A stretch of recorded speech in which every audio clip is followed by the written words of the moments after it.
Hi everybody, Rudy XL here. If you are following from the previous video that I had dropped with my unboxing and revealing of our baby, in this video, this is going to be our experience mainly from Sarah's perspective. I will have insight as well, but this is mainly for Sarah to have a platform to speak on, so that way she can express on what she's gone through. And there's a vast community with premature uh, babies born and parents that go into that experience. So how we're gonna go about in expressing Sarah's story would probably start back in the beginning, and yeah, that's pretty much where we're gonna start. And Sarah, take it away. Okay. I'm Sarah, Rudy's girlfriend, Evie's mom. Still sounds weird to say. I guess from my point of view, like he said, I did write some notes, so I might be looking at my phone occasionally just to, it was so long ago, just to get some reminders, I guess. So, I did get pregnant back in mid-October. We didn't find out that I was pregnant until probably 5 weeks in. At 9 weeks is when we found out we were having a girl. At that point, we knew that what we were going to name her. She is named after Rudy's grandma, who has such a high importance in his life. So, Evangelina, but we call her Evie. Like the Pokemon. Like the Pokemon, yes. Early on in the pregnancy, I was told that, yeah, that's what they told me. They told me that I was going to have a high-risk pregnancy due to my high blood pressure, and that there would be a risk for preeclampsia. I had never even heard of that word. I didn't even know what the risks were or anything. So from then on out, it was a pretty rough pregnancy. I was going to the hospital pretty frequently from dehydration, and I was throwing up blood clots.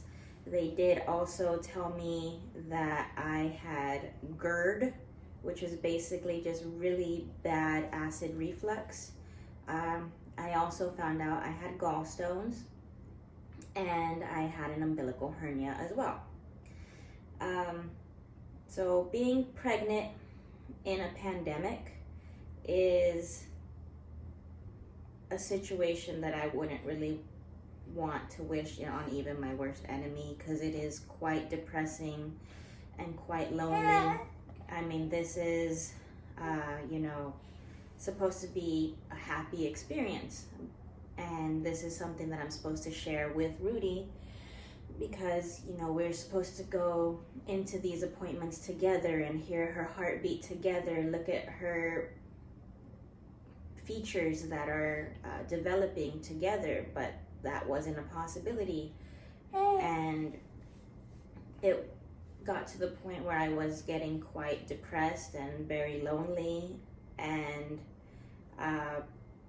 we didn't really have a chance to bond as a family in these moments. So multiple ultrasounds and appointments had gone through at this point.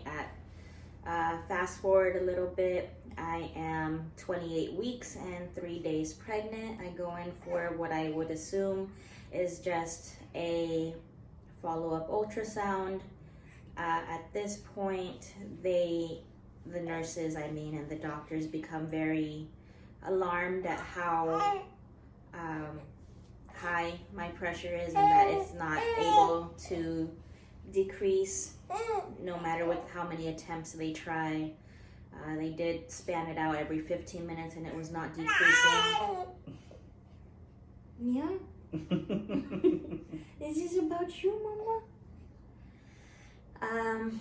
So they did think it was probably for the best that I go to the hospital for the duration of my pregnancy, and they would monitor me more closely there and basically just try and get me to stay pregnant as long as possible. They didn't really have high hope with as high as my pressure was.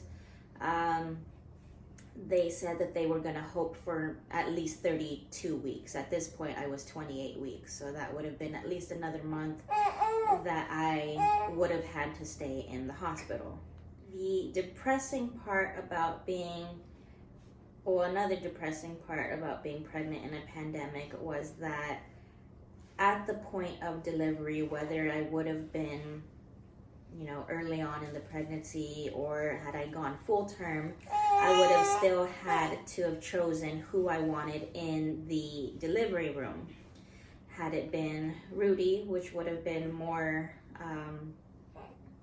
the likely choice that I would have wanted so he could be there for the birth of his daughter. I would have also wanted my mom to be there had the pandemic not been happening. I would have wanted her there.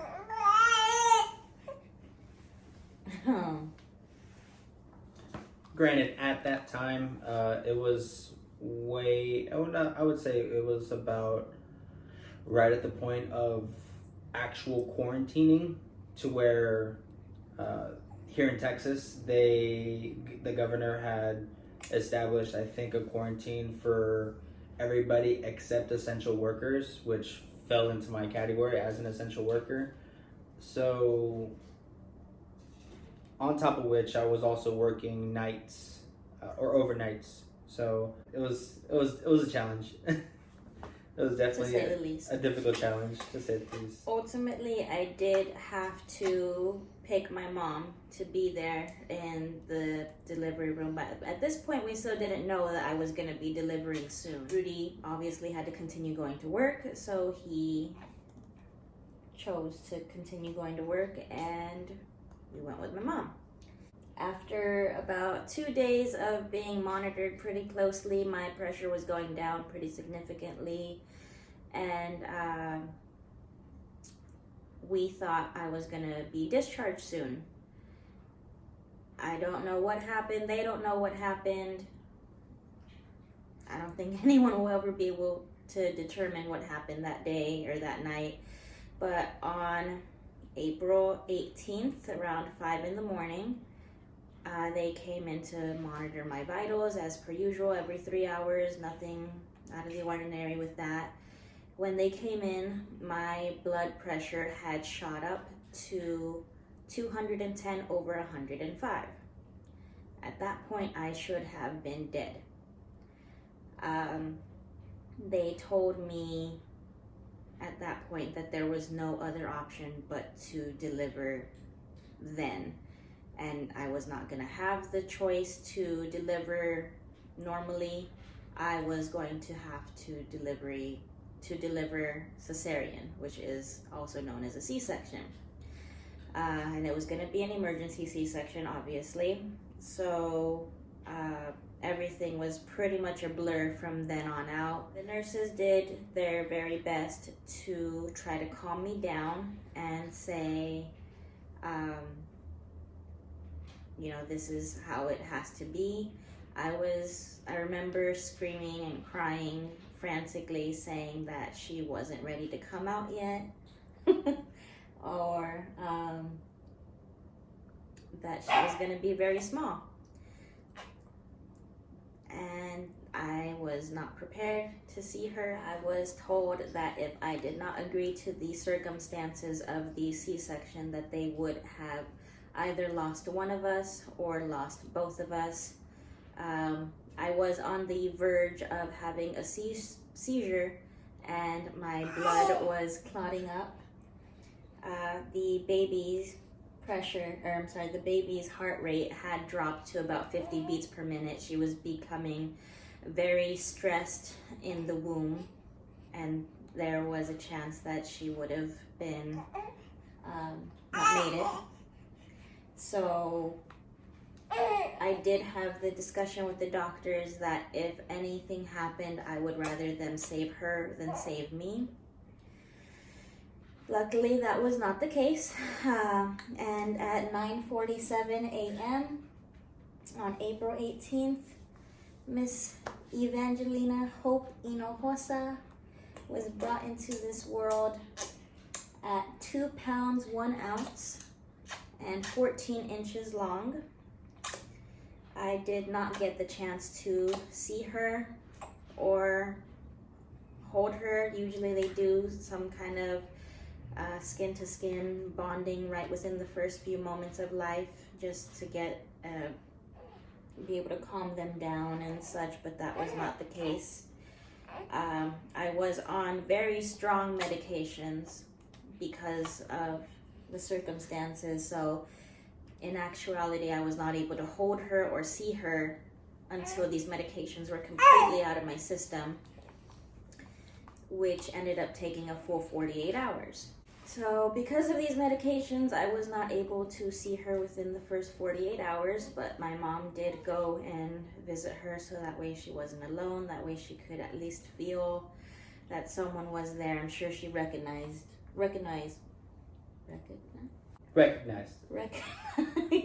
my mom's voice from whenever I was pregnant. I did not get to see Evie up until the 20th of April. And nothing really prepares you to meet your child for the first time.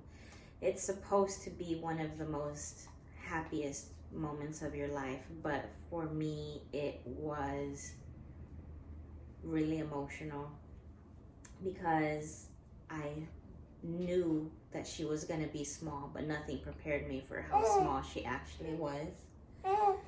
Yeah.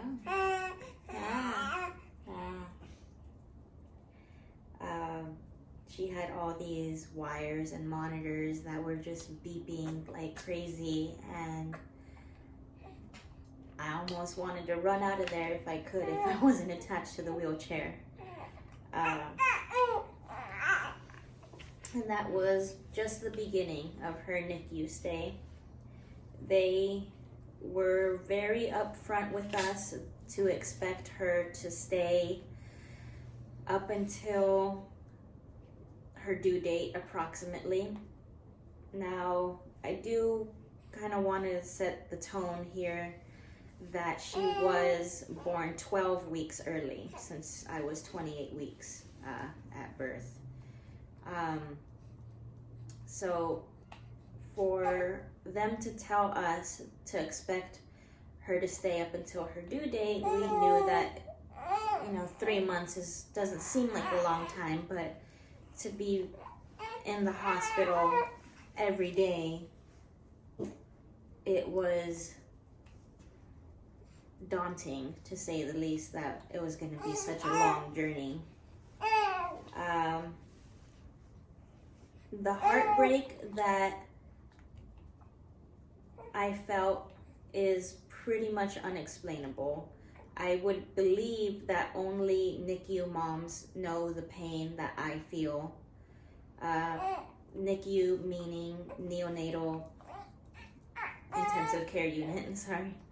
Neonatal intensive care unit. So I believe that only NICU moms would believe the pain that I have felt, meaning that going into the hospital on April 15th, I was still pregnant, leaving April 21st, not pregnant, and I had to go home without my baby. There were many nights that I ended up crying myself to sleep.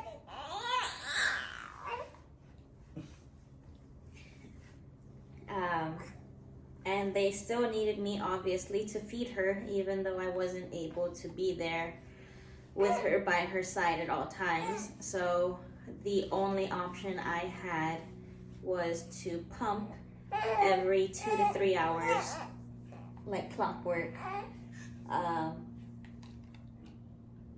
this? You want your toy?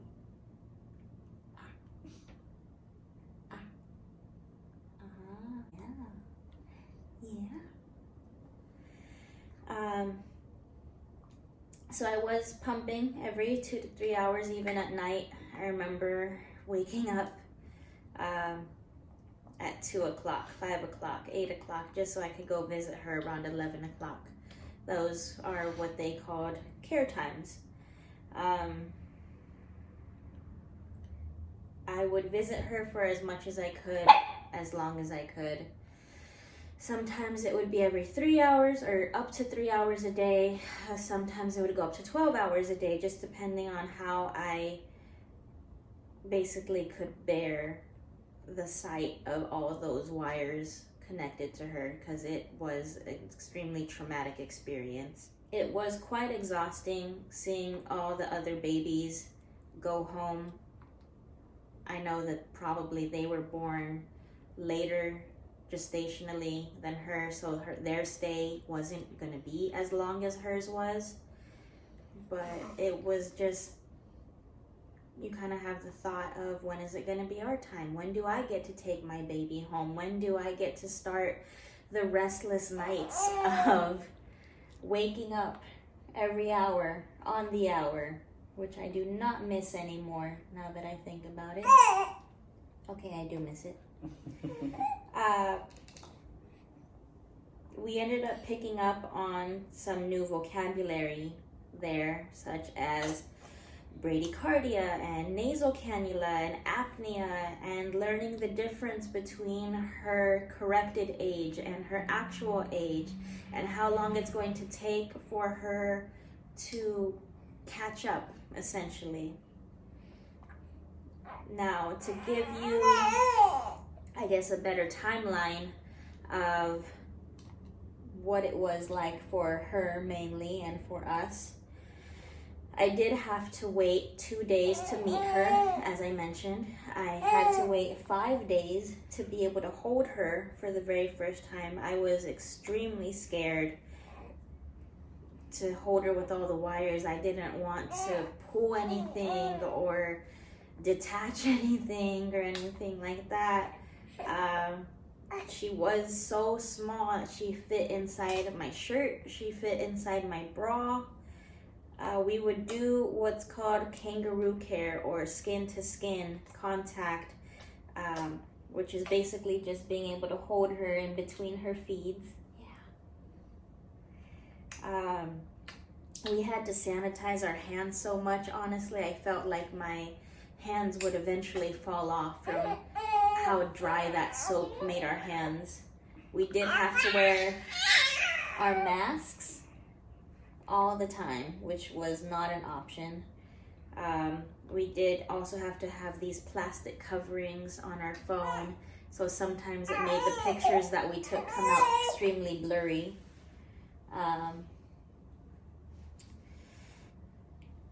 We did end up spending our first Mother's Day and Father's Day there. They made us these little cute cards with her feet print on them. I am saving almost everything from the NICU, which really does get pretty annoyed that I am essentially hoarding everything I can from there. If I could have saved her first poop, I would have. Half joking. Yeah, so I did have to wait 5 days to be able to hold her. Also, during that time, they were only allowing one parent in at a time. It wasn't until maybe later on into the pandemic that I guess cases were getting lighter in our area that they considered to allow 2 parents again, in which later on the cases started to spike back up and it had to go back to 1 parent at a time.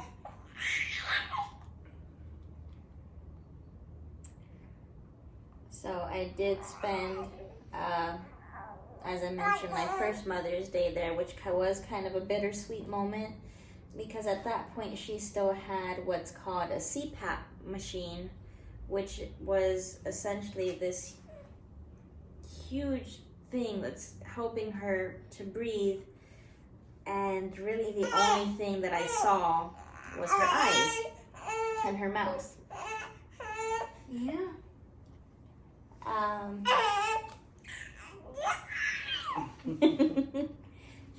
the screamer. She likes to talk. Yeah. Yeah, you like to talk. So, obviously for Mother's Day, she couldn't get me much. But the greatest present that she was able to give me was seeing her smile for the first time. Which she's not doing much smiling right now. Shortly after Mother's Day, they did take off her CPAP machine, and she was with what was called a nose cannula, which is what you see most of the time in the hospital. It's basically just the oxygen in the nose. She did have that for the majority of her NICU stay.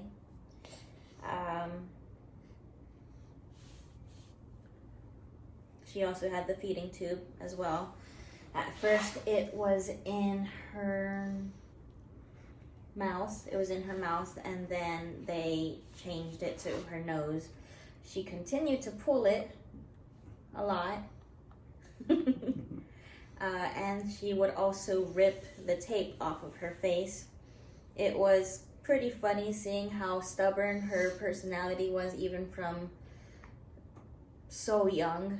But I guess the first hint to her being stubborn was not waiting until her due date. She said, "I'm gonna come when I want to come." We were very happy when they did move her from an isolette to what was considered a big girl crib, which seemed very uncomfortable for her to have to sleep in. After the nasal cannula came off, they said that her learning how to breathe was going to be the easy part. The hard part was learning how to eat and breathe and swallow all at the same time. In order for her to leave, they needed for her to learn how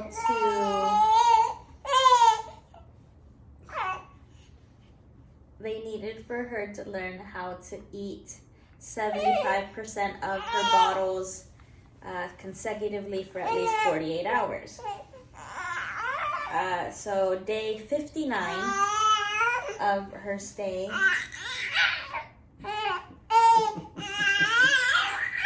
someone doesn't want to cooperate.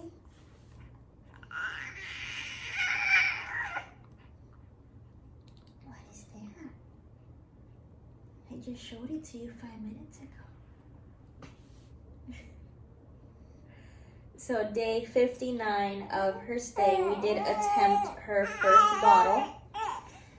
She was not having it, much like she's not having it right now.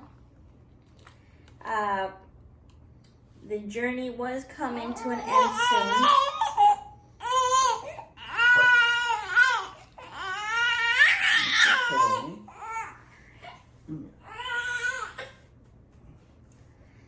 80 days into this experience, we did finally get to see her full face. No CPAP, no nasal cannula, no feeding tube. It was just Evie in the flesh. She did eventually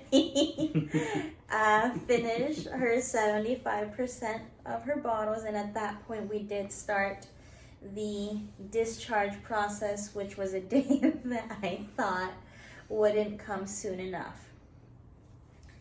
Day 83, we finally got to take her home, which was probably the most exciting but most scary experience day of our life, however you want to call it. And fast forward 4 months from discharge, she is about to be 7 months on the 18th. And here we are with our little fighter miracle baby. And it is true what they say, that great things come in small packages, loud packages, And the love of a baby is truly life-changing. And I wouldn't have it any other way. Well, maybe without the trauma, but you know, she's still here. And just to give a few facts and statistics about prematurity, a premature baby is essentially a baby born before 37 weeks gestational. Anything after that would be considered full term. 1 in every 10 babies is born prematurely. And 15 to 20% are attributed to medically indicated or elective preterm deliveries, such as preeclampsia, which is why she was born early in this case. So, my name is Sarah. This is Evie. You know Rudy somewhere back there. And this was the story of how our family came to be. Yeah. Well, thank you for those who have tuned in to see and hear about this story and experience. If you happen to know anyone going through similar experiences, especially in this time, you know, there's, you know, babies born all the time, and especially in this time where we're having to quarantine, social distance, everything in the matter to protect ourselves and our loved ones. It's very important to try to relate to those who go through these experiences. And if you happen to know anybody, you know, maybe send them this video and let them see what our experience was like, and maybe hopefully we can make you know, a bit more out of this video to be beneficial to those who need to see it, who need to hear it. But to those who are struggling going through this, you are not alone. It does help to try and reach out into communities that you can actually relate to. So in this matter here, you know, we are going to be parents, you know, for the rest of our lives, basically. And you know, I wouldn't want to have it any other way. If there was one thing I wish I could change, is that if there could not have been a pandemic, that would have made everything of the situation,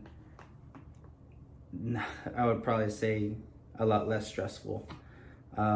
So again, guys, thank you for watching. I hope you enjoyed the video.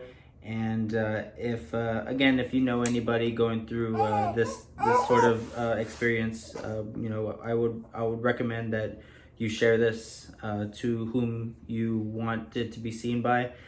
So with that, thank you so much, and we will see you guys in the next video. Bye.